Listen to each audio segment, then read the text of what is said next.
The Ashford Ball glittered with all the excessive splendor that London society demanded in the spring of 1847.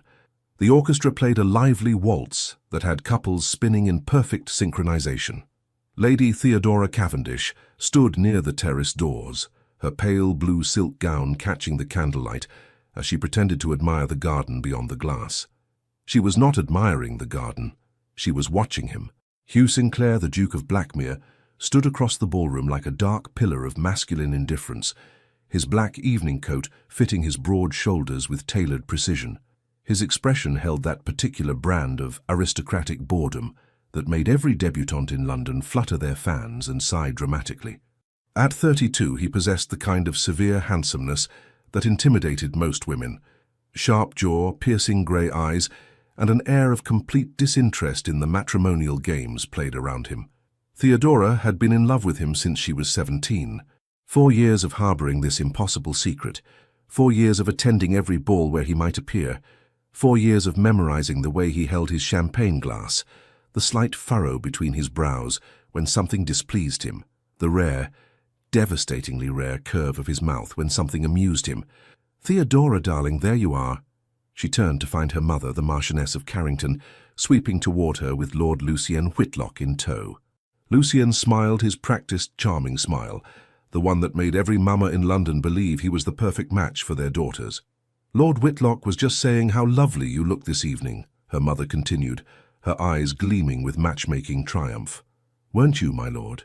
"Exquisite as always," Lucien said smoothly, taking Theodora's gloved hand and pressing a kiss just above her knuckles. "The fairest bloom in all of London." Theodora managed a polite smile, though something about his touch always made her want to withdraw her hand too quickly. She'd been courting Lucien for 3 months now, or rather, their families had been courting the idea of their union. The son of an earl, heir to a considerable fortune, impeccable lineage. On paper, he was everything a young lady should want. On paper. "I do hope you'll save me the supper dance," Lucien said, his blue eyes twinkling with practiced charm. "Of course," Theodora replied, because that was what was expected of her. Her mother beamed, Lucien bowed, and Theodora's gaze drifted, as it always did, back across the ballroom to where the Duke of Blackmere stood, now in conversation with Lord Pemberton. Even from this distance, she could see the sharp intelligence in his eyes, the way he listened with complete attention when someone spoke to him, unlike the other gentlemen who simply waited for their turn to talk. "Theodora?" Her mother's voice held a note of concern. "Are you quite well? You seem distracted." "Forgive me, Mama, just a touch of the heat. Perhaps some fresh air? The terrace is lovely this evening." "Yes, I think I shall." Theodora slipped through the doors onto the stone terrace, grateful for the cool April air against her flushed cheeks. She walked to the balustrade, resting her gloved hands on the cool stone, and breathed deeply. The garden below was illuminated by lanterns, their soft glow creating romantic shadows among the carefully manicured hedges. This was her life, she thought, with a mixture of resignation and melancholy. Marry Lucien, become a respectable wife, manage a household, produce heirs, and watch Hugh Sinclair from afar at social functions for the rest of her days, never speaking to him beyond polite pleasantries, never knowing if he even remembered her name. Lady Theodora. She jumped, spinning around to find the very object of her thoughts standing in the terrace doorway. The Duke of Blackmere stepped forward, his expression serious, his grey eyes fixed on her with an intensity that made her heart hammer against her ribs. "Your Grace," she managed, dropping into a curtsy despite her trembling knees. "I didn't hear you approach. Forgive the intrusion." He glanced back toward the ballroom, then moved closer, his voice lowering. "I need to speak with you privately. It's rather urgent." "Urgent?" The Duke of Blackmere needed to speak with her urgently? Theodora's mind raced through a dozen impossible scenarios, each more fantastical than the last. "Of course," she said, trying to keep her voice steady. "What is it?" Hugh hesitated, which was unusual for him. He was known for his directness, his unwillingness to engage in the subtle verbal dancing that characterized most aristocratic conversation. He studied her face for a moment, as if weighing his words carefully. "This is rather delicate," he began, "and I debated whether it was my place to speak at all, but I find I cannot, in good conscience, remain silent." Theodora's breath caught. Your Grace, you're frightening me. That is not my intention. He took another step closer, and she caught the faint scent of sandalwood and something uniquely him. It concerns Lord Whitlock. Whatever she'd been expecting, it wasn't that. Lucian! Yes. Hugh's jaw tightened. I understand you've been courting for some months now. Our families have been discussing the possibility of an arrangement. Yes. Then you should know something about the man you're considering marrying. Hugh's grey eyes held hers with unwavering directness. Lord Whitlock possesses a reputation that I suspect has been carefully concealed from you and your family. Theodora's heart began to pound, though not from her usual proximity to the Duke. What sort of reputation? The kind that involves frequent visits to certain establishments in the less respectable parts of London. Gaming hells primarily, though there are also other venues. He paused, clearly uncomfortable with the delicacy required for such a conversation. He is known among gentlemen, though not spoken of in polite society, as a rake of the first order, a gambler, a womanizer who has left more than one young woman in unfortunate circumstances. The words struck her like physical blows. I don't understand. How can this be? His family, his reputation, are carefully maintained facades. Hugh interrupted, his voice gentler now. His father pays his debts. His mother ensures the right stories reach the right ears.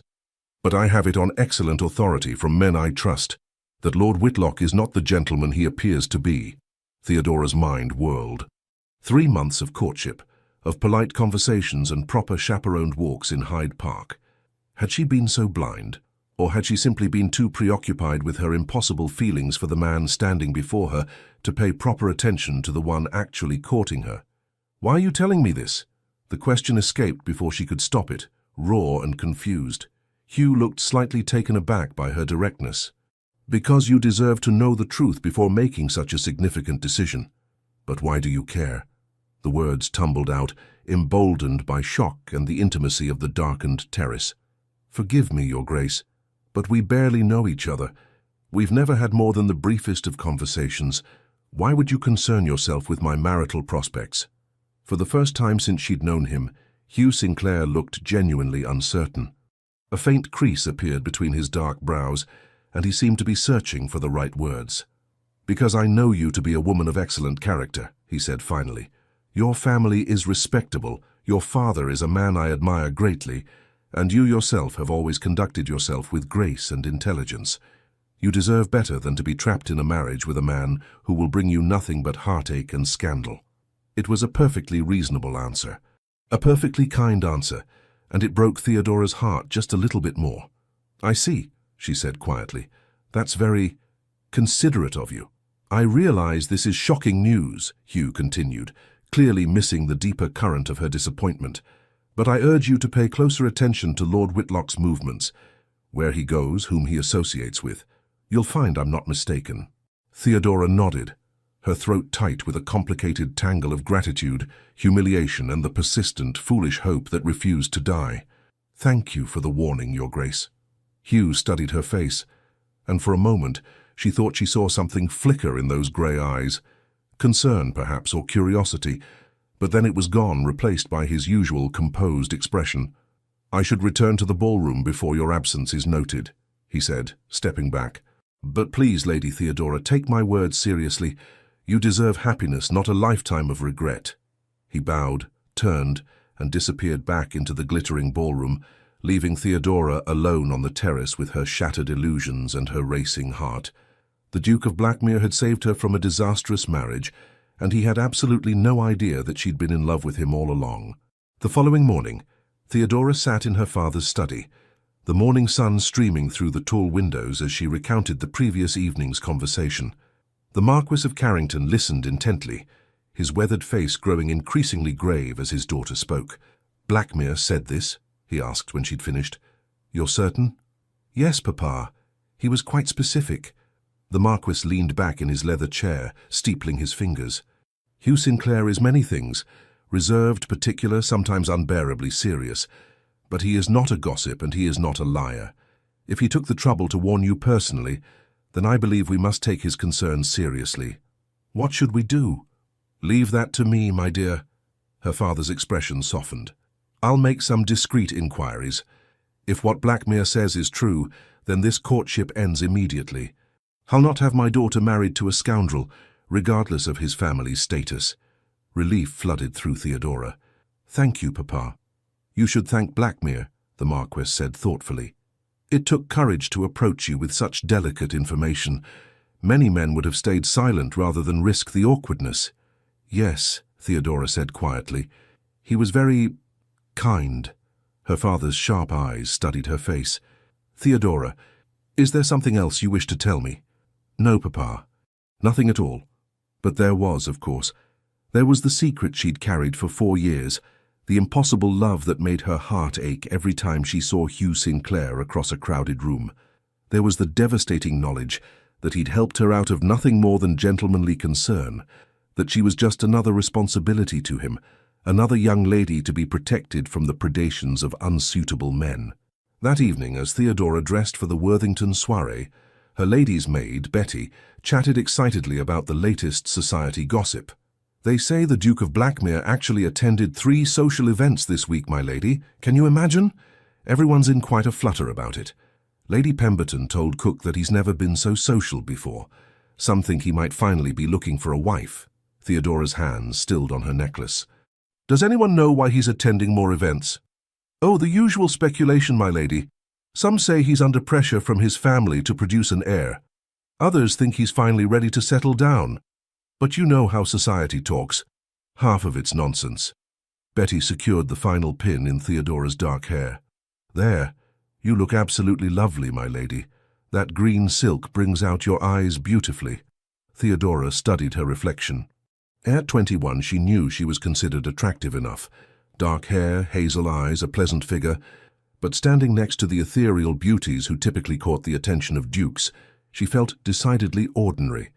The Worthington soiree was a smaller affair than the Ashford ball, which meant the rooms felt more intimate, conversations more personal. Theodora had barely arrived when Lord Whitlock appeared at her side, all charming smiles and practiced compliments. "Lady Theodora, how delightful to see you again so soon." She studied him with new eyes, remembering the Duke's warning. Lucien was handsome, certainly. Golden hair, bright blue eyes, the kind of classical features that made matrons sigh. But now that she was paying attention, she noticed things she'd missed before. The slight redness in his eyes, as if he'd been up too late. The way his gaze flickered around the room, even as he spoke to her, as if constantly assessing, calculating. The overpowering cologne that seemed designed to mask something less pleasant. "Lord Whitlock," she replied coolly. "I trust you've been well?" "Exceedingly well now that I'm in your presence." He moved closer, too close for propriety. "I was hoping we might continue our courtship with a drive through Hyde Park tomorrow afternoon. I'm afraid I have a prior engagement." A flash of irritation crossed his features before he smoothed it away with another smile. "The day after, then? I'll have to check my calendar and send word to your mother." His jaw tightened almost imperceptibly. "Have I done something to offend you, my lady?" Before Theodora could formulate a diplomatic response, a deep voice spoke from behind her. "Good evening, Lord Whitlock. Lady Theodora." She turned to find the Duke of Blackmere standing there, imposing in his evening attire, his grey eyes fixed on Lucien with an expression that could only be described as coolly assessing. "Your Grace," Lucien said, his smile becoming strained. "What a pleasant surprise." "Is it?" Hugh's tone suggested he found nothing particularly pleasant about the encounter. He turned to Theodora. "Lady Theodora, your father asked me to convey that he wishes to speak with you regarding a family matter. He's in the card room." It was a lie, an obvious, transparent lie, and yet Theodora seized upon it gratefully. "Oh, yes, of course. Please excuse me, Lord Whitlock." She curtsied quickly and allowed Hugh to guide her away, his hand hovering just behind her elbow without quite touching her. They walked in silence until they reached a quiet corner near the library, away from the main press of guests. Only then did Hugh stop and turn to face her, his expression concerned. "Forgive the deception," he said quietly, "but you looked as though you needed rescuing." "I did," Theodora admitted, her heart doing that familiar, foolish flutter at his proximity. "Thank you again. Has your father made inquiries about Whitlock?" "Yes, he's looking into the matter discreetly." "Good." Hugh paused, then added, I hope I haven't caused difficulties between your family and the Whitlocks. That wasn't my intention. You've caused no difficulties whatsoever, Theodora assured him. If anything, you may have saved me from a terrible mistake. I'm grateful, truly. Hugh studied her face with an intensity that made her breath catch. You're handling this with remarkable composure. Many young ladies would be devastated by such a revelation. Perhaps I'm not like many young ladies, Theodora said, then immediately regretted the boldness of the statement. But Hugh's expression softened almost imperceptibly. No, he said quietly, I don't believe you are. For a moment, one crystalline, perfect moment, they simply looked at each other. The sounds of the soiree faded into the background, the chatter and laughter becoming nothing more than distant noise.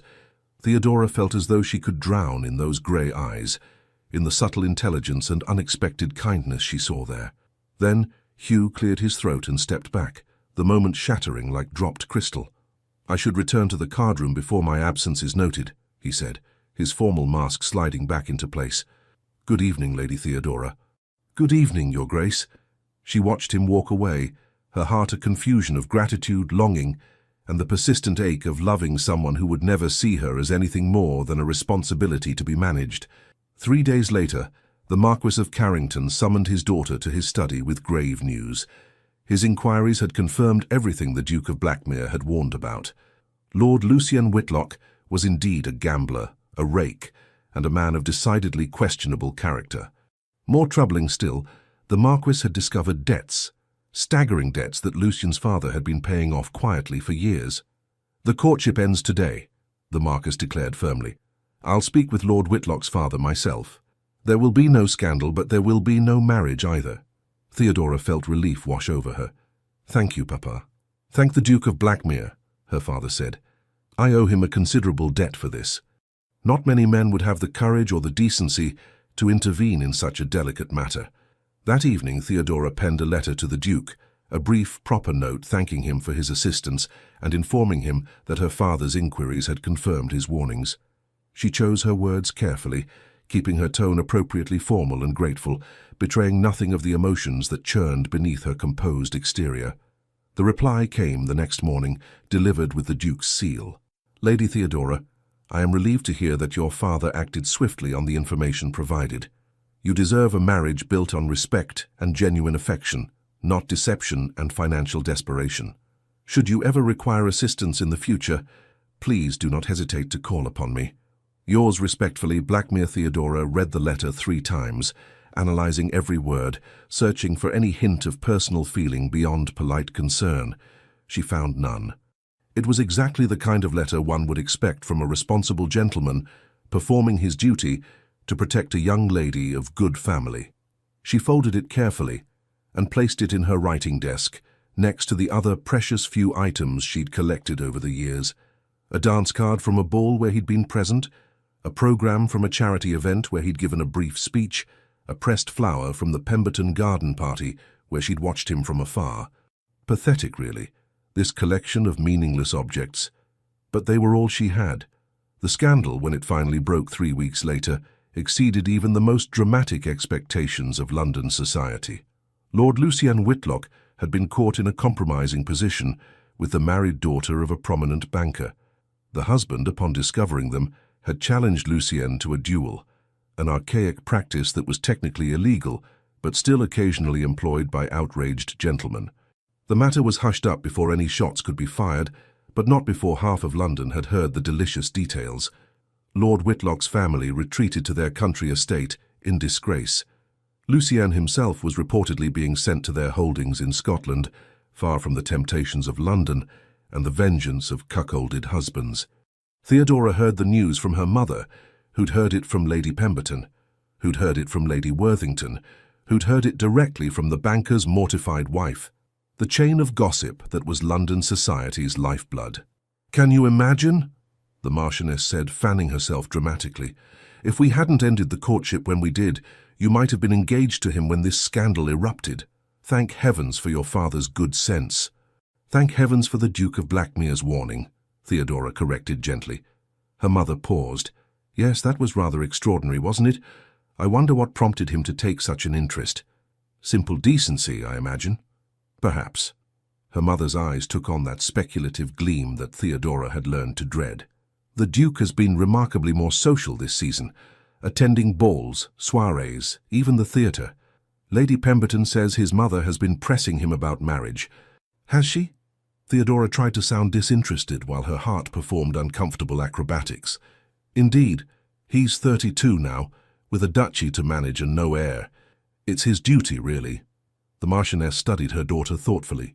He's always been particular about society events, but lately, well, one does notice patterns. What patterns? Never mind, dear. Just mother's intuition. She patted Theodora's hand. Now we must prepare for Lady Ashworth's garden party tomorrow.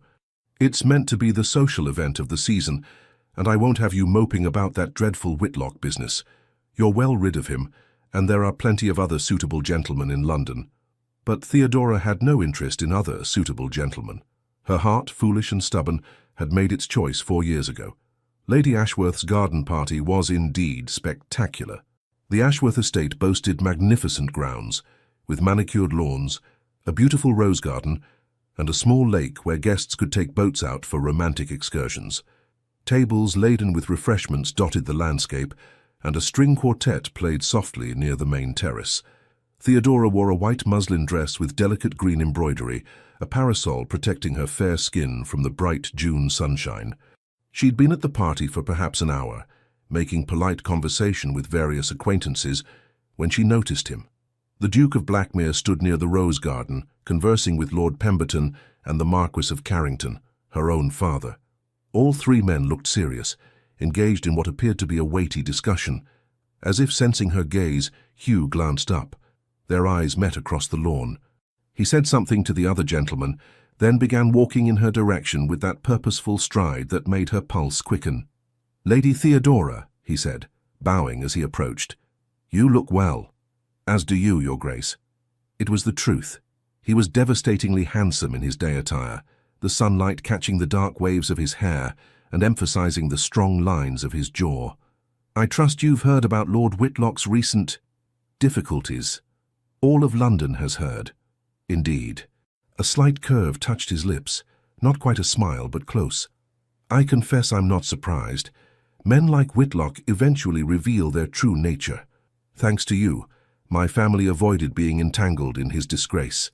I'm glad I could be of service."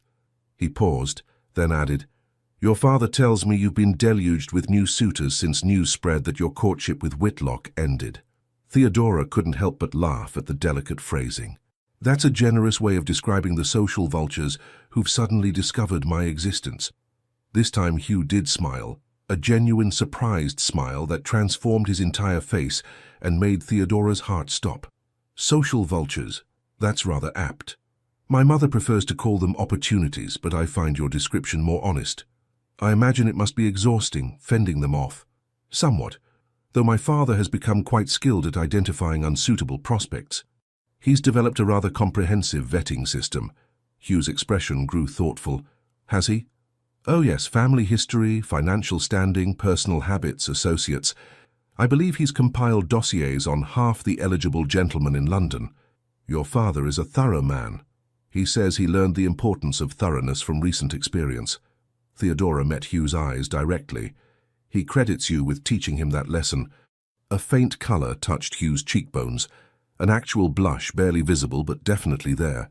Theodora filed this remarkable observation away to treasure later. "I merely provided information," Hugh said, clearly uncomfortable with the praise. "Your father took the appropriate action." They stood in comfortable silence for a moment, watching the other guests mill about the garden. Lady Harriet Beaumont walked past with her sister, both young ladies giggling behind their fans as they noticed the Duke. An elderly matron actually stopped mid-conversation to stare, her expression one of barely concealed admiration. "You're quite the sensation," Theodora observed, amused. Hugh followed her gaze and sighed. "I'm beginning to regret accepting my mother's advice about being more social." "You don't enjoy the attention?" "I find it tiresome. Most people want to talk about nothing of consequence, the weather, fashion, gossip. Very few are interested in genuine conversation. What would you prefer to discuss?" Hugh looked at her with surprise, as if no one had ever asked him that question before. "Books, mostly. Philosophy, Politics, though, that's considered inappropriate in mixed company. Architecture, agricultural improvements, the state of education in England. He paused. I realize that makes me sound terribly dull. On the contrary, Theodora said softly, it makes you sound interesting. Their eyes met again, and this time the look held longer. Something flickered in Hugh's expression. Confusion, perhaps, or curiosity. Before either of them could speak, however, Lady Pemberton appeared with her daughter Charlotte in tow. Your Grace, Lady Theodora, how delightful to find you both here. Charlotte was just saying she hoped to see you, Duke. Charlotte Pemberton blushed prettily, her blonde curls bouncing as she curtsied.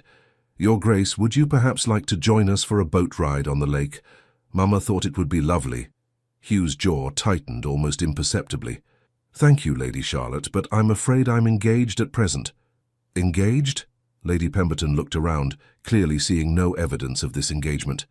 Yes, I was just about to escort Lady Theodora through the rose garden. She expressed particular interest in Lady Ashworth's collection. Theodora blinked in surprise but recovered quickly. Yes, the roses here are magnificent. Lady Pemberton's expression suggested she didn't quite believe them, but social propriety prevented her from challenging a duke's statement. Of course, perhaps later then. Perhaps, Hugh said non-committally. When they'd walked away, Theodora glanced up at Hugh with barely suppressed amusement. I expressed particular interest in the roses. You might have, Hugh replied, his own lips twitching. In theory. That's a very creative interpretation of our conversation. I prefer to think of it as strategic improvisation. They entered the rose garden, a secluded area bounded by tall hedges and filled with blooms in every color imaginable. The sweet fragrance hung heavy in the warm air, and the sound of the party faded to a pleasant murmur. Thank you for the rescue, Theodora said. Though I notice you're doing a lot of rescuing where I'm concerned. You seem to require it frequently. Perhaps you're simply nearby at opportune moments. Perhaps. They walked slowly along the gravel path, Theodora's parasol casting dappled shadows on her dress. She was acutely aware of Hugh's presence beside her, the way his height made her feel protected rather than diminished, the clean scent of his soap and shaving soap. May I ask you something? She ventured. Of course. Why have you been attending more social events this season? Everyone's noticed. There's considerable speculation. Hugh was quiet for so long that Theodora thought he might not answer. Then he said, My mother believes it's time I consider marriage. She's not wrong. I do have responsibilities to my title and estate, but the prospect of navigating the marriage market is, he trailed off. Daunting? Dishonest, he corrected. So much of courtship is performance and pretense. Very little of it involves genuine understanding between two people. Yet you must marry eventually. Yes, he looked at her, his grey eyes serious. Which is why I find myself attending garden parties and balls, hoping to find someone who might... He stopped again as if unsure how to finish the sentence. Might what? Theodora asked softly. Might see past the title, might want genuine conversation, might... He shook his head. Forgive me. I'm being philosophical when I should be making pleasant small talk about the roses. I prefer philosophy to small talk. Hugh studied her face with that intense focus that made her feel seen in a way she'd never experienced before. Do you? Yes. I've always found small talk rather pointless, all those words saying nothing of substance. That's a remarkably honest admission. You inspire honesty, Your Grace. The words hung between them, more revealing than Theodora had intended. Hugh's expression shifted, something warming in his eyes that made her breath catch. Hugh, he said quietly, I beg your pardon? My name is Hugh. I would like it very much if you would use it, when we're alone at least. Theodora's heart hammered so hard, she was certain he could hear it. That's rather informal, Your Grace. Yes, it is. His mouth curved in that rare, transformative smile. Will you? Yes, Hugh. The name felt intimate on her tongue, precious and dangerous. Then you must call me Theodora. Theodora, he repeated, and the sound of her name in his deep voice made her shiver despite the warm June air. They continued walking, but something had changed between them. The air felt charged with possibility, with a tentative connection that both thrilled and terrified her. Theodora hardly dared to breathe, afraid that any sudden movement might shatter whatever fragile thing was forming. I should tell you, Hugh said after a moment, that your father and I have been discussing a matter of mutual interest. Oh? He mentioned you have a passion for reading. Apparently your collection rivals his own. I do love books, Theodora admitted. Sometimes I think I prefer them to people. What sort of books? Philosophy, primarily. History. Poetry, though I know that's considered more appropriate for young ladies.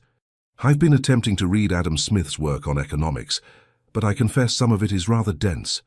Hugh stopped walking, turning to face her fully. You're reading The Wealth of Nations? Trying to, at least. Is that very shocking? It's... He paused, seeming to search for words. It's remarkable.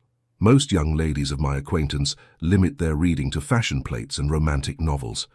I read those too, Theodora said, slightly defensive. But I also like to understand the world beyond drawing rooms and dance floors. Have you read Burke or Wollstonecraft?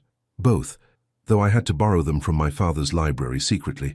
My mother thinks such reading is unbecoming for a young lady. Hugh's expression was one of undisguised admiration. Your mother is wrong. The simple declaration, delivered with such absolute conviction, made Theodora's eyes sting with unexpected emotion. No one had ever validated her intellectual interests before. No one had ever suggested that her desire to read and learn and think was anything other than a peculiar eccentricity to be tolerated at best. "Thank you," she said quietly. Thank you."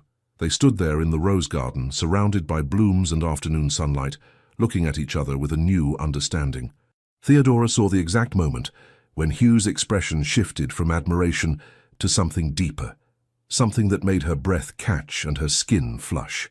"Theodora, There you are." They both turned to find the Marquis of Carrington approaching with Lady Ashworth, effectively shattering the moment. Theodora wanted to scream with frustration. "Papa," she said, forcing a smile. "Lady Ashworth." "My dear, you must come see the peacocks," Lady Ashworth gushed. "They've just been fed and they're displaying their feathers. It's quite spectacular." "Yes, of course," Theodora said, trying not to sound as disappointed as she felt. Hugh bowed. "Marquis, Lady Ashworth." His eyes met Theodora's for one brief moment, full of unspoken words and interrupted possibilities. "Theodora, thank you for the pleasant conversation." "The pleasure was mine, Your Grace." As she walked away with her father and Lady Ashworth, Theodora glanced back once. Hugh stood in the rose garden watching her leave, his expression thoughtful and intense. Something had changed between them, something significant, and Theodora's foolish, impossible hope flared to life once more. The following week brought an unexpected invitation that sent London society into a frenzy of speculation. The Duke of Blackmere was hosting a dinner party. This was significant because Hugh Sinclair never hosted dinner parties.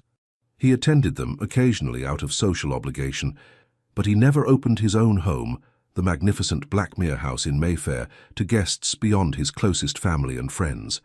The Marquis of Carrington received his invitation on a Tuesday morning and promptly announced that the entire family would attend. "This is quite an honor," he told his wife and daughter over breakfast. "Blackmere doesn't entertain lightly. If he's extending an invitation, it means something. Perhaps he's finally serious about finding a wife," the Marchioness speculated. "I heard from Lady Pemberton that his mother has been quite insistent." Theodora said nothing, her heart performing complicated gymnastics at the thought of seeing Hugh, of seeing him in his own home, in an intimate setting with only a dozen or so carefully selected guests. When the evening of the dinner party arrived, Theodora dressed with particular care. She chose a deep blue silk gown that complemented her complexion and allowed Betty to arrange her dark hair in an elegant style with small pearls woven through the curls. "You look beautiful, my lady," Betty said with satisfaction. "The Duke won't be able to take his eyes off you." "Betty!" Theodora laughed despite her nerves. "Don't be absurd." "I'm not being absurd, my lady. Everyone in service has noticed how the Duke looks at you. Mrs. Henderson, that's his housekeeper, told our cook that His Grace has been asking about you." Theodora's heart leaped. "Asking what?" "Oh, just general things. Your interests, your character. But Mrs. Henderson says she's never seen His Grace take such an interest in a young lady before." Betty leaned in conspiratorially. "She thinks he's smitten." "That's ridiculous gossip," Theodora said. but her pulse raced. "The Duke and I are barely acquainted." "If you say so, my lady." Betty's tone suggested she believed otherwise. Blackmere House was even more impressive than Theodora had imagined. The townhouse occupied a prime location in Mayfair, its elegant Georgian facade lit by torches that cast dancing shadows on the stone. A footman in impeccable livery helped them from the carriage, and they were ushered into an entrance hall that took Theodora's breath away. Marble floors gleamed beneath crystal chandeliers. A grand staircase swept upward to the floors above. Portraits of Hugh's ancestors lined the walls, generations of Sinclairs looking down with aristocratic dignity. The butler, an elderly man with impeccable posture, announced them: "The Marquess and Marchioness of Carrington, and Lady Theodora Cavendish." Hugh appeared at the top of the staircase, descending with controlled grace. He wore evening attire of deep charcoal grey that emphasized his broad shoulders and made his eyes seem even more striking. When his gaze found Theodora, something flared in his expression: recognition, pleasure, and something else she couldn't quite name. "Lord Carrington, Lady Theodora, welcome." He bowed, then extended his hand to her mother. "Thank you for accepting my invitation." "The honor is ours, Your Grace," the Marchioness replied. Hugh's eyes returned to Theodora. "You look lovely this evening." "Thank you, Your Grace. Your home is magnificent. I hope you'll allow me to show you the library later. I believe you might find it interesting." Before Theodora could respond, other guests began arriving. She recognized Lord and Lady Pemberton, the Earl of Westbrook with his wife and daughter, and several other prominent members of society. Notably absent were the young, unmarried ladies who typically pursued Hugh at social events. This gathering was clearly designed for serious conversation, not matrimonial maneuvering. Dinner was served in a magnificent dining room, with walls covered in rich burgundy silk and lit by candles in silver candelabra. Theodora found herself seated between Lord Westbrook and, to her delight and terror, Hugh himself at the head of the table. "I hope you don't mind the seating arrangement," Hugh said quietly as the first course was served. "I confess I specifically requested your company." Theodora's pulse quickened. "I'm honored, Your Grace." "Hugh," he corrected, his voice low enough that only she could hear. "Remember." "Hugh," she repeated, the intimacy of his name on her lips making her flush. The dinner conversation flowed around topics of genuine substance: politics, the recent railway expansion, debates in Parliament about working conditions in factories. To Theodora's surprise and pleasure, Hugh actively solicited her opinions, treating her contributions with the same respect he showed the gentlemen present. "Lady Theodora, you mentioned you'd been reading Smith's work," Hugh said during a lull in conversation. "What do you make of his theories on the division of labor?" All eyes turned to her. Several of the gentlemen looked surprised that the Duke would ask a young lady about economic theory. Theodora saw her mother's expression of mild alarm, but Hugh's eyes held only genuine interest, encouraging her to speak. "I find his observations compelling," Theodora said carefully. "The idea that specialized labor increases efficiency makes logical sense, though I wonder about the human cost, whether workers become mere cogs in a machine, losing the satisfaction of creating something complete." "An excellent point," Lord Westbrook interjected. "The factories in Manchester are certainly efficient, but the conditions for workers are deplorable." The conversation shifted to labor reform, with Theodora contributing several more observations that were met with respect, rather than patronizing amusement. She felt Hugh's approval like a physical warmth beside her. After dinner, the ladies retired to the drawing room while the gentlemen enjoyed their port and cigars. Theodora endured 20 minutes of fashion discussion before Hugh appeared in the doorway. "Forgive the interruption, ladies, but Lady Theodora had expressed interest in seeing my library. Would anyone else care to join us for a brief tour?" The other ladies declined, preferring the warmth of the drawing room. Only Theodora's mother looked slightly concerned, but the Marquess caught her eye and shook his head slightly. Whatever was happening, he approved. Theodora followed Hugh through the magnificent house, her heart pounding. They climbed the stairs to the second floor, walked down a long corridor lined with more family portraits, and finally stopped before a set of double doors. "This is my favorite room in the house," Hugh said, opening the doors. "Very few people have seen it." Theodora stepped inside and gasped. The library was breathtaking. Floor-to-ceiling bookshelves lined every wall, filled with thousands of volumes bound in leather of various colors. A massive fireplace dominated one wall, with comfortable chairs arranged before it. Tall windows overlooked the garden behind the house, and a rolling ladder provided access to the higher shelves. "This is magnificent," Theodora breathed, turning in a slow circle. "Absolutely magnificent." Hugh watched her reaction with undisguised pleasure. "I thought you might appreciate it." "Appreciate it? I could live in this room and never be bored." She walked to the nearest shelf, running her fingers reverently along the spines. "Philosophy, history, science, poetry. You have everything." "Not quite everything," Hugh said, moving to stand beside her. "But I'm always adding to the collection. There's a bookshop near Piccadilly that sends me catalogues of new acquisitions." "Hatchard's?" "Yes. You know it? I've been begging my father to take me there for months, but he keeps saying it's too far from our house."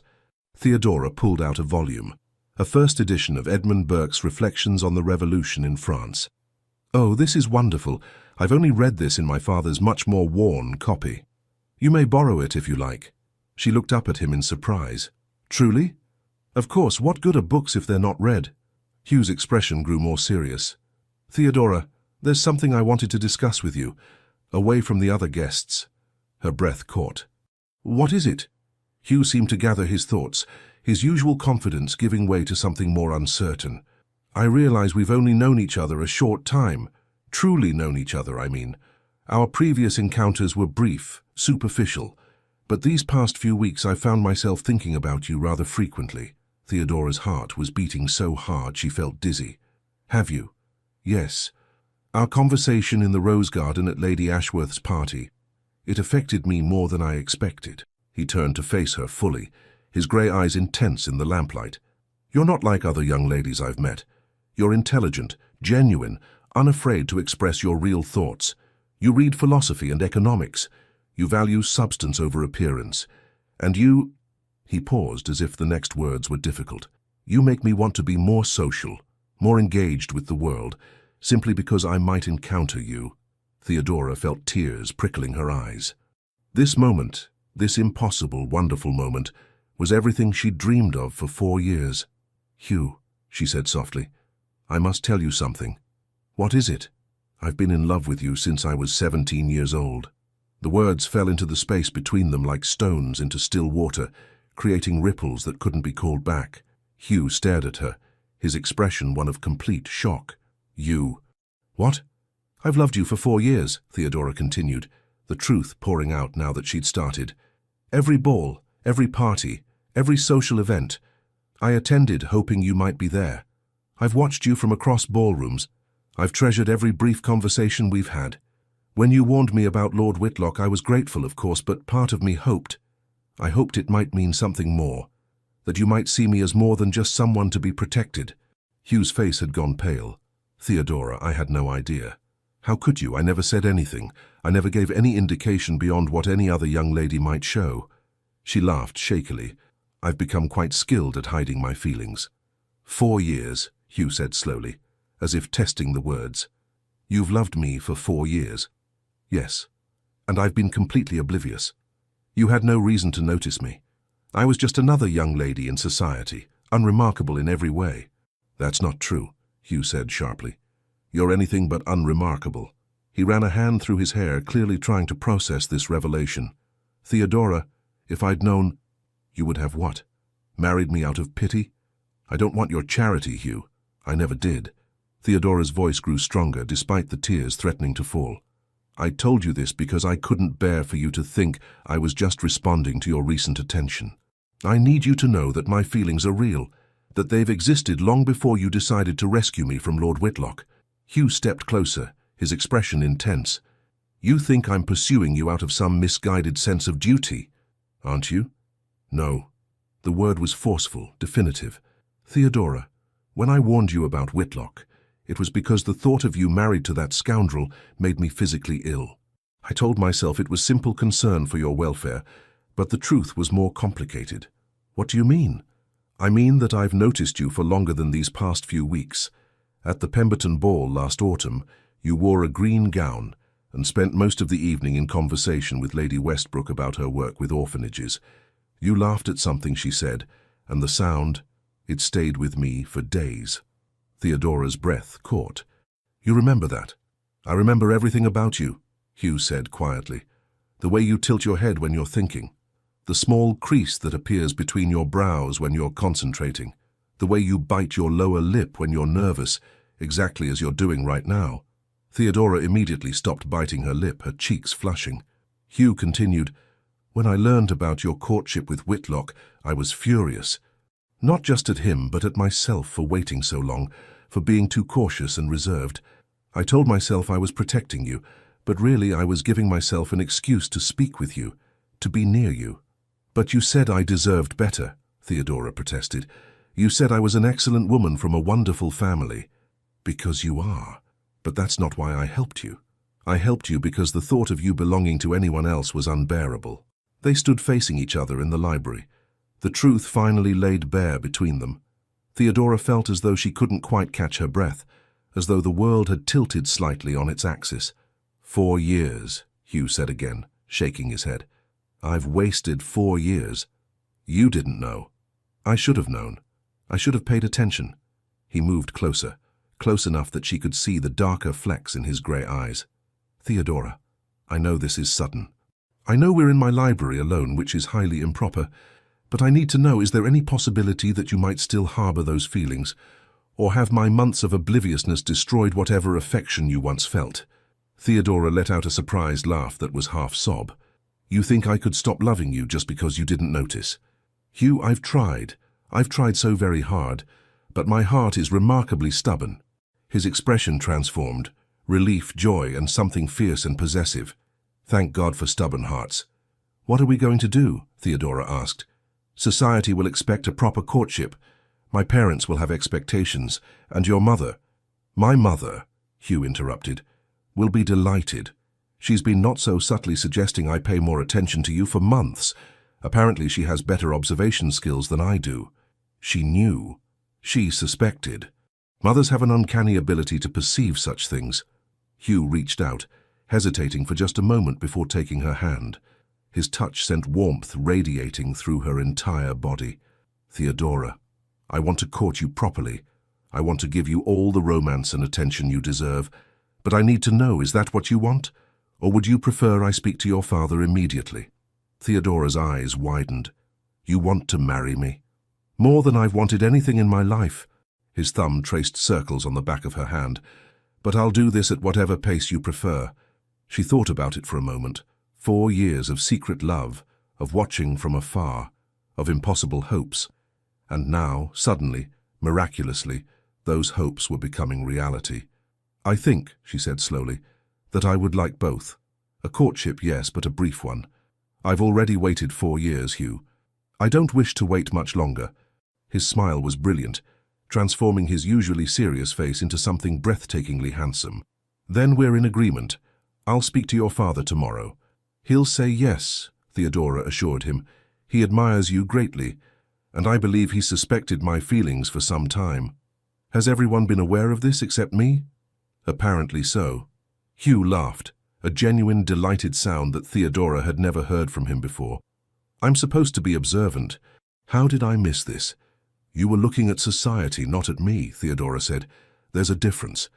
"Well, I'm looking at you now," Hugh said softly, "and I intend to keep looking for the rest of my life."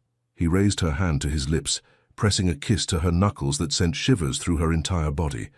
They stood there in the lamplight, surrounded by books and possibility, 2 people who'd been circling each other for years, finally finding their way together. "We should return to the others," Theodora said reluctantly, "before our absence is noted." "Let them notice," Hugh said, but he released her hand. "Though you're right. There will be time for this later, all the time in the world." As they walked back toward the drawing room, Theodora felt as though she were floating. 4 years of secret love, of impossible dreams, had somehow transformed into reality. The Duke of Blackmere, her Hugh, wanted to marry her. The evening concluded with Hugh making a point of sitting beside Theodora in the drawing room, engaging her in conversation that made it abundantly clear to everyone present where his interests lay. Lady Pemberton's eyes nearly popped out of her head. The Marchioness of Carrington looked simultaneously shocked and delighted, and the Marquis of Carrington simply smiled, as if he'd known all along. When the Cavendish family departed, Hugh personally helped Theodora into her cloak, his hand lingering on her shoulder for just a moment longer than necessary. "Until tomorrow," he said quietly. "Until tomorrow," she echoed. In the carriage, her mother immediately launched into excited speculation. "Did you see how he looked at you? Everyone noticed. Lady Pemberton will be beside herself. And that invitation to see his library, Theodora, dear, I believe the Duke has serious intentions." "I believe you're right, Mama," Theodora said, unable to stop smiling. Her father caught her eye and winked. The old schemer had definitely known. That night, Theodora lay in her bed staring at the ceiling, her heart too full for sleep. Everything had changed. Her impossible love wasn't impossible anymore. Hugh Sinclair, the Duke of Blackmere, loved her back. And tomorrow, he would ask her father for her hand in marriage. Hugh arrived at the Carrington townhouse at precisely 11 o'clock the following morning, dressed impeccably and carrying himself with the confidence of a man on a mission. The butler showed him immediately to the Marquis's study, where Lord Carrington waited with barely concealed amusement. "Your Grace," the Marquis said, gesturing to a chair, "I confess I've been expecting this visit." Hugh sat, though he looked slightly uncomfortable with the informal reception. "Lord Carrington, I've come to request permission to marry your daughter." "I assumed as much." The Marquis poured 2 glasses of brandy, handing one to Hugh. "The question is, why now? You've known Theodora for years." "I've been a fool for years," Hugh corrected, "but I'm hoping to remedy that now, if you'll allow it." The Marquis studied him thoughtfully. "My daughter has been in love with you since she was 17 years old. Did you know that?" "I learned that last evening, much to my shame." "And your feelings for her? When did those develop?" Hugh considered the question carefully. "If I'm honest, I think I've been drawn to her for quite some time, but I convinced myself it was merely recognition of her excellent character. I didn't allow myself to see it as anything more until the situation with Lord Whitlock forced me to examine my motivations. When you realized the thought of her marrying someone else was unbearable." "Precisely." The Marquis nodded, satisfied. "You're a good man, Blackmere. Reserved, certainly, and not given to displays of emotion, but you're honorable, intelligent, and you clearly care for my daughter. You have my blessing with one condition." "Name it." "Make her happy. Theodora is a remarkable young woman, brilliant, compassionate, and deserving of a marriage built on genuine affection, not merely duty or convenience. Can you provide that?" "I can," Hugh said without hesitation. "I will. She deserves nothing less." "Then we have an understanding." The Marquis raised his glass. "Welcome to the family, son." They shook hands, and Hugh felt a weight lift from his shoulders. One obstacle cleared. Now for the most important part. "Is Theodora at home?" "In the garden, I believe. She's been pacing since breakfast." The Marquis smiled. "Go ease her anxiety." Hugh found Theodora exactly where her father had indicated. In the small garden behind the townhouse, walking among the rose bushes with her hands clasped tightly together. She wore a simple morning dress of pale yellow that made her look like sunlight made manifest. She turned at the sound of his footsteps, her expression a mixture of hope and terror. "Hugh." "Your father said yes," he announced without preamble. The tension drained from her body so quickly she nearly collapsed. Hugh crossed the distance between them in 3 strides, catching her hands in his. "Are you all right?" She laughed shakily. "I'm wonderful. Did he really say yes?" "Without hesitation, though he did extract a promise that I would make you happy." "That seems reasonable." "I intend to spend the rest of my life keeping that promise." Hugh squeezed her hands gently. "Theodora, I know we discussed a brief courtship, but I find I'm impatient. Would you object to a wedding in 6 weeks?" Her eyes widened. 6 weeks? That's hardly any time at all. I've already wasted 4 years.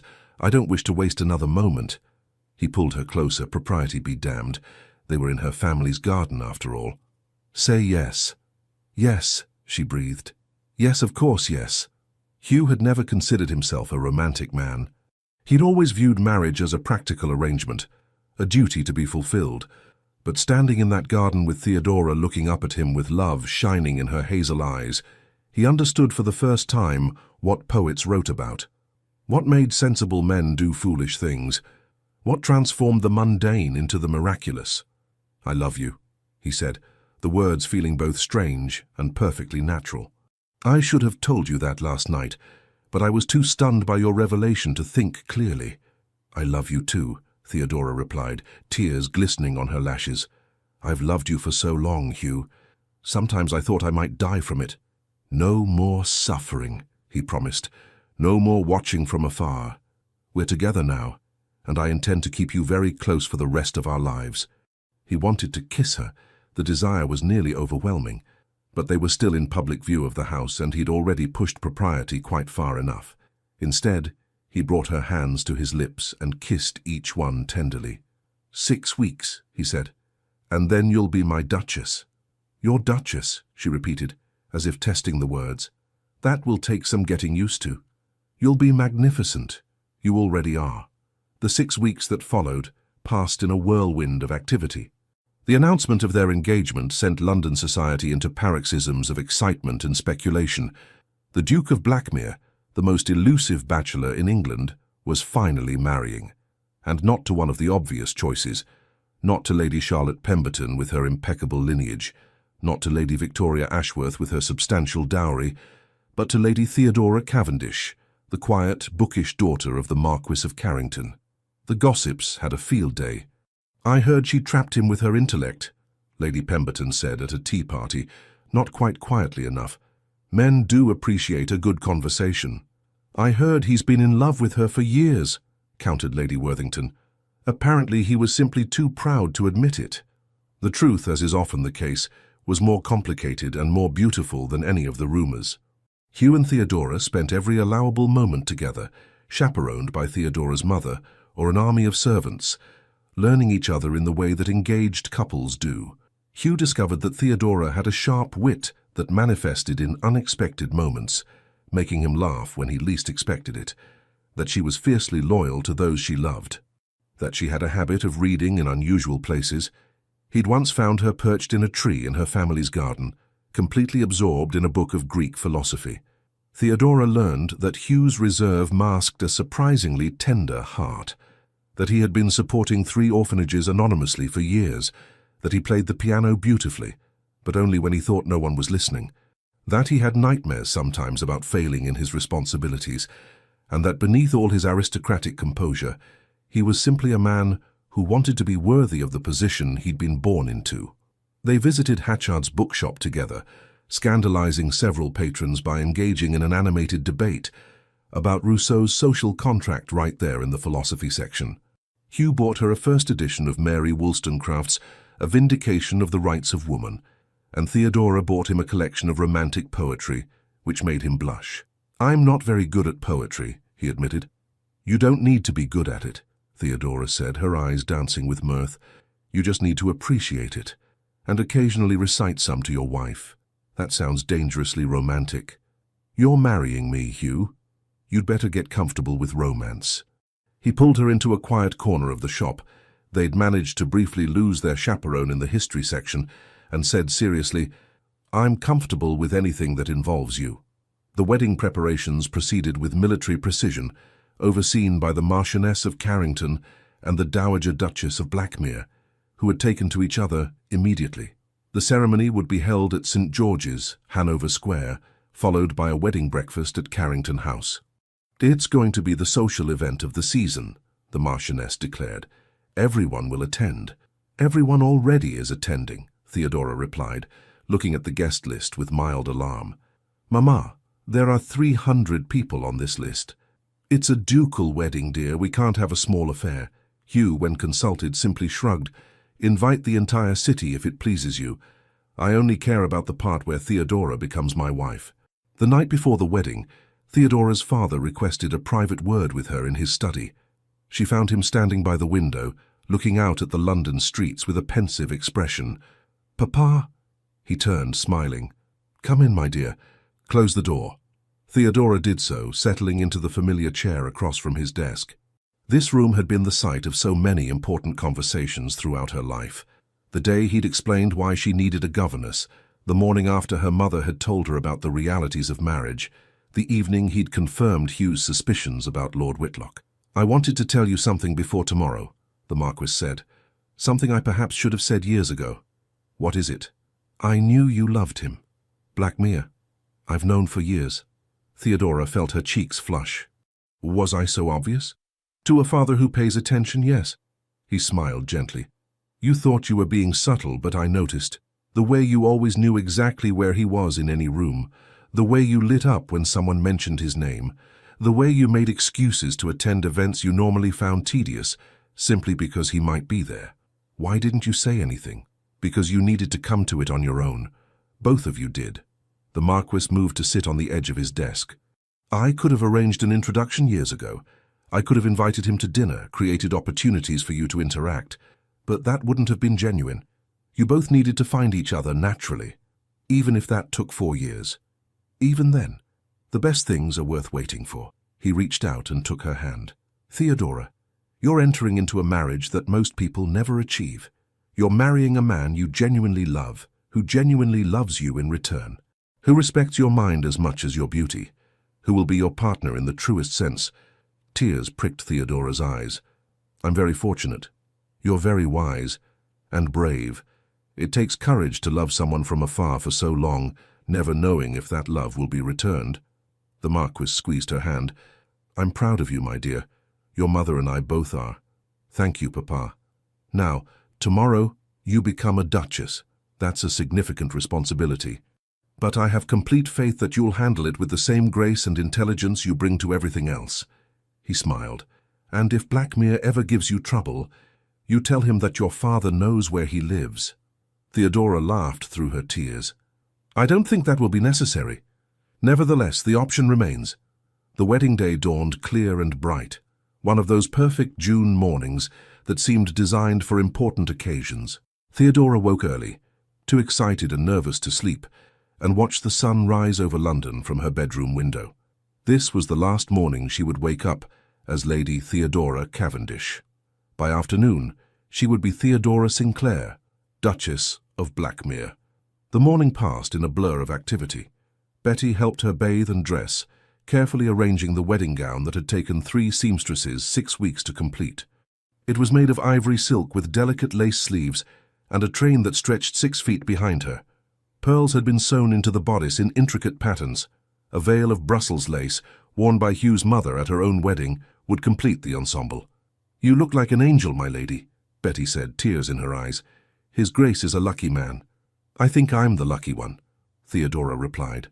Her mother came to help her dress, her own eyes suspiciously moist. My baby girl, getting married. Where has the time gone? I'm still your daughter, Mama. I know, but you'll be someone's wife now, someone's duchess. The Marchioness adjusted the veil carefully. Are you frightened? No, Theodora said, and realized it was true. I'm not frightened at all. I'm excited. I'm ready. Then let's not keep the Duke waiting. The church was packed with London's elite, all dressed in their finest, all eager to witness this unlikely union. Flowers decorated every available surface, their sweet fragrance filling the air. The organ played softly as guests settled into their pews. In the vestry, Hugh stood with Lord Pemberton, who was serving as his groomsman. He'd been calm all morning, but now, with minutes until the ceremony, nerves were beginning to set in. What if I forget my vows? He asked. Pemberton laughed. You won't forget your vows, and if you do, the vicar will prompt you. What if Theodora changes her mind? She's not going to change her mind. That girl has been in love with you for years. Exactly, years, and I was oblivious for all of them. What if she realizes she could do better? Pemberton gripped his shoulder. Blackmere, listen to me. That young woman loves you, truly, deeply, completely. She's not going to change her mind. Now stop this nonsense and go marry her before I have to knock some sense into you. Hugh took a deep breath, straightened his cravat and nodded. Right, let's do this. They entered the church, taking their positions at the altar. Hugh stood facing the congregation, his hands clasped behind his back to hide their slight tremor. He recognized faces in the crowd, friends, family, business associates. His mother sat in the front pew, beaming at him with maternal pride. The organ's notes changed, shifting to the wedding march. Everyone stood turning toward the back of the church, and then he saw her. Theodora appeared in the doorway on her father's arm, and Hugh forgot how to breathe. She was radiant, ethereal, absolutely breathtaking.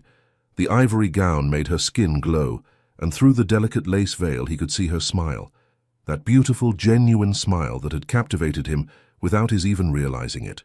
She walked down the aisle with measured steps, her eyes never leaving his. The Marquis of Carrington delivered his daughter with obvious pride, placing her hand in Hugh's with a firm squeeze to both their hands. "Take care of her," he whispered. "I will," Hugh promised. The vicar began the ceremony, his voice sonorous and formal. Hugh barely heard the words. He was too focused on Theodora, on the way her hands trembled slightly in his, on the love shining in her eyes. "Do you, Hugh Charles Sinclair, Duke of Blackmere, take this woman to be your lawfully wedded wife?" "I do." The words came out strong and clear, leaving no room for doubt. "And do you, Theodora Elizabeth Cavendish, take this man to be your lawfully wedded husband?" "I do," Theodora said, her voice soft but certain. They exchanged rings, simple gold bands that Hugh had chosen himself, having them engraved with their initials and the date. When the vicar pronounced them man and wife, Hugh lifted the veil with careful hands and looked into the face of his Duchess. "Hello, wife," he said softly. "Hello, husband," she replied, tears streaming down her cheeks. He kissed her then, in front of 300 witnesses, in front of God and society and everyone who'd ever doubted that the reserved Duke of Blackmere could love with passion. It was a kiss that spoke of 4 years of waiting, of obstacles overcome, of love finally acknowledged. The congregation erupted in applause. The wedding breakfast at Carrington House was a magnificent affair. The ballroom had been transformed into a garden paradise, with flowers and ribbons decorating every surface. A string orchestra played softly, while servants circulated with champagne and delicacies. Hugh and Theodora stood together, receiving congratulations, his hand possessive on the small of her back, her smile radiant and genuine. Everyone wanted to offer their best wishes, to be part of this moment. "I knew it all along," Lady Pemberton declared, conveniently forgetting her previous skepticism. "Anyone could see you two were meant for each other." "Congratulations, Blackmere," Lord Westbrook said, shaking Hugh's hand firmly. "You've married an exceptional woman." "I know," Hugh replied, pulling Theodora closer. "I'm the most fortunate man in England." When they finally had a moment alone, or as alone as one could be at a wedding breakfast with 300 guests, Hugh leaned down and whispered in Theodora's ear. "How much longer must we stay?" She laughed. "We can't leave our own wedding breakfast, Hugh. Watch me. At least wait until we've cut the cake." "Fine. But after that I'm taking you to Blackmere House, and we're not emerging for at least a week." "A whole week? Possibly longer." Theodora blushed, but her eyes sparkled with anticipation. "I suppose I can live with that." They cut the cake, an enormous creation of 5 tiers decorated with sugar flowers. They danced the first waltz together, moving in perfect synchronization while the guests watched and whispered. They endured countless toasts, most of them delivered with varying degrees of sincerity and wit. Finally, as the afternoon sun began to slant through the windows, Hugh declared they'd fulfilled their social obligations, and it was time to leave. There were protests, of course, but he was a duke and this was his wedding day, so his word prevailed. The ducal carriage waited outside, decorated with flowers and white ribbons. Servants loaded Theodora's trunks. She would officially take up residence at Blackmere House now.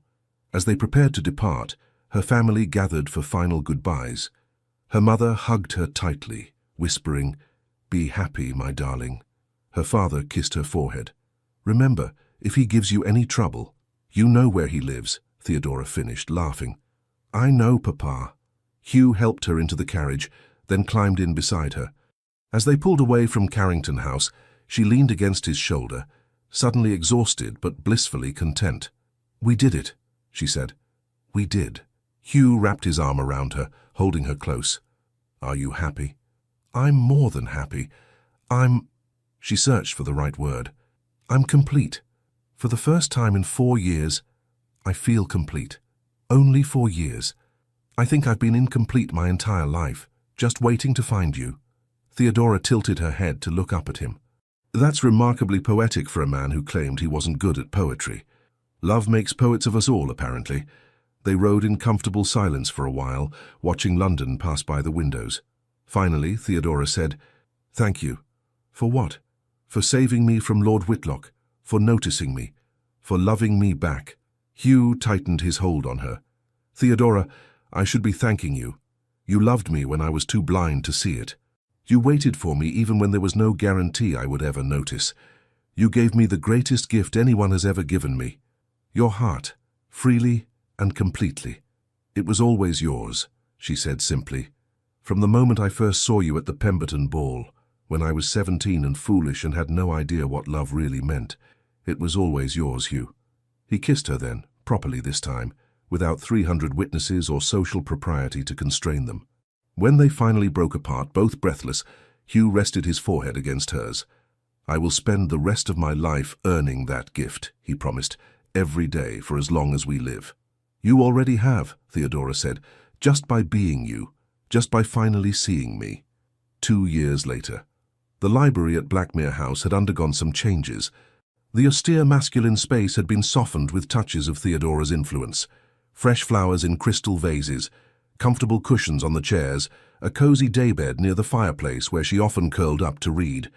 But the most significant addition wasn't furniture or decoration. It was the cradle positioned near Hugh's favorite chair, where their 6-month-old son, Charles Edmund Sinclair, slept peacefully, his tiny fist curled against his chubby cheek. Hugh sat in his chair, a book open on his lap but completely ignored as he watched his son sleep. Theodora entered quietly, smiling at the familiar scene. She'd found Hugh like this nearly every evening since Charles was born, pretending to read while actually gazing at their baby with an expression of bewildered adoration. He hasn't moved in an hour, Hugh reported. Do you think that's normal? Perfectly normal. Babies sleep, Hugh. It's what they do. But what if... He's fine. Theodora settled into Hugh's lap, wrapping her arms around his neck. You need to stop worrying so much. I'm his father. Worrying is my primary responsibility. I thought protecting the duchy was your primary responsibility. That's secondary now. Charles is primary. You're primary. Everything else is just details. Theodora kissed him softly. I love you, you anxious, overprotective man. I love you too. Hugh pulled her closer, resting his chin on top of her head. Do you ever regret it? Regret what? The 4 years you spent loving me from afar. All that time you could have been with someone else, someone less oblivious. Theodora leaned back to look at him seriously. Hugh, I could have lived 1,000 lives and loved 1,000 men, and none of them would have been you. Those 4 years weren't wasted. They were just the beginning of our story. A very long beginning. The best stories have long beginnings. It makes the ending sweeter. This isn't an ending, Hugh said, pulling her back against his chest. It's a beginning. Our life together, our son, all the years we have ahead of us. You're right. Theodora settled comfortably against him, both of them watching the baby sleep. It's just the beginning. Charles stirred, making a small sound, and immediately both parents leaned forward in concern. But he simply yawned, stretched his tiny arms, and settled back into sleep. He has your nose, Theodora observed. He has your stubbornness. He refused to go to sleep for an hour this afternoon. That's determination, not stubbornness. It's definitely stubbornness. He gets it from his mother, who loved me for 4 years despite having no evidence that I would ever reciprocate. Theodora laughed softly. Determination. Stubbornness. Should we agree to disagree? We should, Hugh said, kissing her temple. But you're still wrong. They sat together in peaceful silence, watching their son sleep, surrounded by books and love and the life they'd built together. Outside, London continued its noisy business. But here, in the library of Blackmere House, 2 people who'd found each other despite time and circumstance and their own obliviousness held each other close. The Duke of Blackmere had saved Lady Theodora from a disastrous courtship, unaware she was secretly in love with him.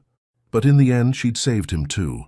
From a life without love, without connection, without the joy that came from being truly seen and valued by another person, they'd saved each other. And that, they both agreed, was the best kind of happy ending. The end. Thank you for staying with us until the very end of this story. We are truly grateful for your presence and your time. If this story moved you, we warmly invite you to support our channel by subscribing, liking the video, leaving a comment, and sharing it with others who might enjoy stories of love, redemption, and unexpected turns.